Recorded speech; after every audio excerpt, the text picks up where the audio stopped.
Institute. George Fitzhugh, the honest socialist. This is why. This is the okay. I'm gonna go over time because I think this is important to touch on. This is why black people shouldn't be socialist, right? Socialism in U.S. history. In the mid-19th century, debates over the virtue and evils of slavery. The argument from the pro-slavery Southerners, who were Democrats, by the way, evolved from a claim that slavery was a necessary evil, right? Just like what? Abortion is a necessary evil. And I made the argument that any argument you make for slavery, you could also make the same argument for abortion. Sorry, I flipped it. Any argument you can make for abortion, you can make the same argument for slavery. That it was a positive moral good. A large number of this evolution is in perspective was a reaction to the growing moral empathy towards slavery by the North, breeding the need from the Southerners' perspective to find a defense of slavery that could counter the moral grounds. George Fitzhugh's defense of slavery was unique. He accepted the paternalist argument that the Southerners were increasingly adopting, specifically that slavery bettered the position of the slave. But he rejected the racial division that necessarily included in their arguments, which this is why I say slavery is socialism.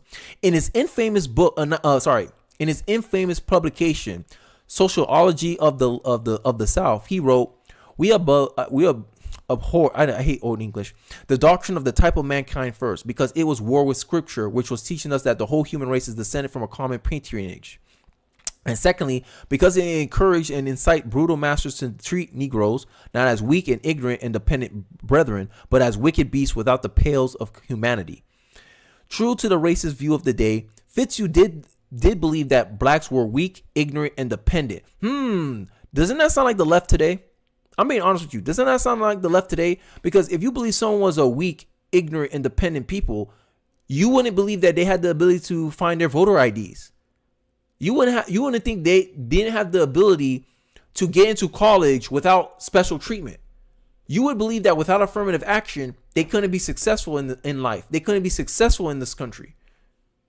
They still hold this view because it's socialist. It's a left-wing view of the superior race of whites. And I believe that white liberals, they believe they're superior. There was a study that came out that white liberals, and this is what made me a conservative, I think.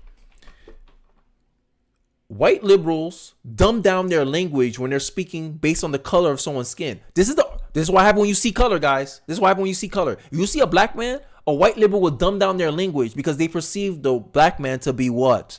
Weak, ignorant, and dependent. And they themselves as the superior race. This is virtue signaling at its finest. Anyone is a college thing like that, and nope, they won't teach this in college.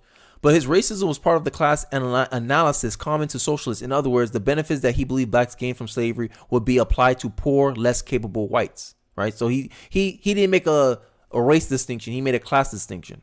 But in our day and age, race is equated to class in 2024. Okay, I'm trying to find it. There he is. Here's the quote that I've been trying to find. Sorry, guys, it's been a long day. Fitzhugh was concerned with the labor questions that becoming a more prominent concern in Europe and U.S. political discourse. And like many people, he believed socialism to be the solution to labor concerns. Slavery was good, Fitzhugh made clear, because slavery is a form and the very best form of socialism. A quote from George Fitzhugh. Fitzhugh, unlike other sides of the slavery debate, offered no pretended love for liberty.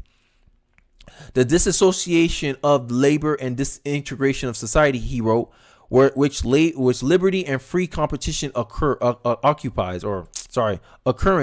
is especially injunction to the poor class. The burden of the poor, in Fitzhugh's eyes, were imposed by a system of free trade in which the poor man is burdened with the care of finding a home, procuring employment, attending to. So pretty much he was saying, yo, the slave got it better than you poor whites. You should be slaves too, because look what you have to do as a poor man in this country. As a poor man, you have to find your own house. As a poor man, you have to find your own employment. As a poor man, you have to find your own domestic wants and concerns. You have to figure out, hey, pretty much Fitzhugh, to justify socialism, he made it seem that freedom was a negative thing.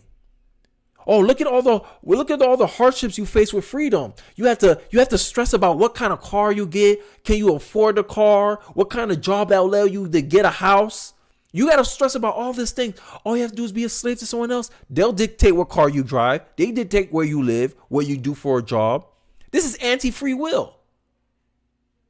Right? Because I believe the ultimate property rights starts from here. Your will. Your will is the first origin point of property rights.